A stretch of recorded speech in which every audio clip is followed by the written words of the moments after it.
And fans are remembering metal legend Ozzy Osbourne, who died yesterday at the age of 76. The three-time Grammy Award winner sold more than 100 million records and is considered one of the greatest singers of all time.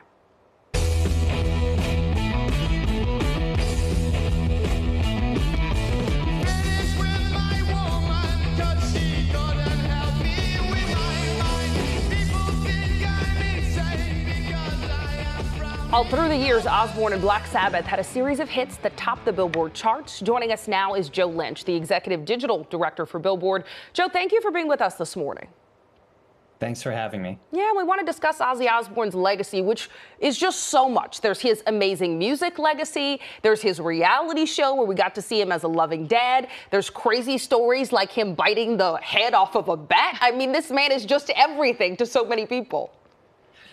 Yeah, he's really an absolute one of a kind. You know, it's hard to imagine any other human being who's done as much as him. You know, this is someone who helped basically create what it means to be a heavy metal vocalist, you know, inspired countless hard rock and heavy metal singers, and then changed reality TV forever, you know, as part of the Osbournes, which was such a huge hit for MTV. And yeah, and as you mentioned, I mean, the stories were legendary, and, you know, he was unrepentant for the things he did. You know, he bit the head off of a bat, and he urinated on the Alamo, and, you know, a lot of things that he eventually apologized for, but he was also not exactly, he said he would never really change anything because that was all part of kind of the theatricality of being Ozzy Osbourne.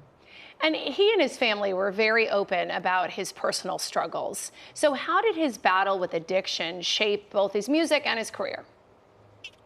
I mean, addiction almost derailed his career. He was actually kicked out of Black Sabbath in 1979 because of his struggles with drugs and alcohol. And at that point, you know, the story really might have ended for him. But he met Sharon Arden, who he would later marry. We know her as Sharon Osbourne. Who really changed his life. You know, he didn't go sober immediately, but she helped him with his struggles with alcohol and drugs and really kind of find a path for himself and find a new career. She was his foundation. You know, and he was very open with it, and I think that was inspirational for fans. You know, if he would have relapses, he would talk about that. And it was an ongoing thing for him, but eventually he did kick it. He went sober. And, you know, and then we know him as the kind of very foul-mouthed but loving father of the Osbournes. Absolutely. And as you said, he was so open, he was so bold. I think those are two of the big reasons that he resonated with fans so much.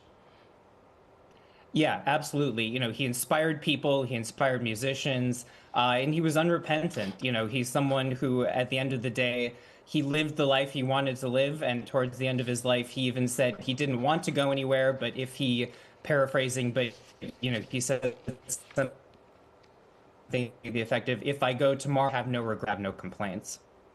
You know, I have a teenager who likes Ozzy Osbourne. You see so many generations being fans of him. Where do you think Ozzy stands among all of the icons of rock out there? I think at the end of the day, you know, Ozzy goes down as the greatest heavy metal singer of all time and one of the greatest rock frontmen of all time. You know, of course, I think he's absolutely in the same conversation with people like, you know, a Mick Jagger or a Robert Plant. You know, his voice was just this banshee wail that really, you know, is scary and frightening, but kind of fun at the same time. And, you know, just the way he played with dark imagery in a way that was so bold and unrepentant really, you know, attracts to a lot of teenagers who kind of want to, you know, play with this sort of imagery and whatnot that they're not supposed to, you know, that's supposed to be demonic or whatnot. Even though in his personal life he was a Christian, you know, Black Sabbath and Ozzy really played with a lot of that so-called evil imagery and, you know, angered Tipper Gore and, you know, kind of made them this figure that people looked at and were like, oh my God, our kids can't listen to that or they'll turn evil.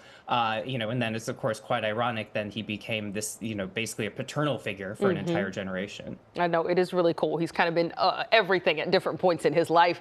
Of course, there was no official cause of death listed, but we know he was diagnosed with Parkinson's disease back in 2019 and had health issues really for the last decade. So what else do we know surrounding his death and really how the families responded?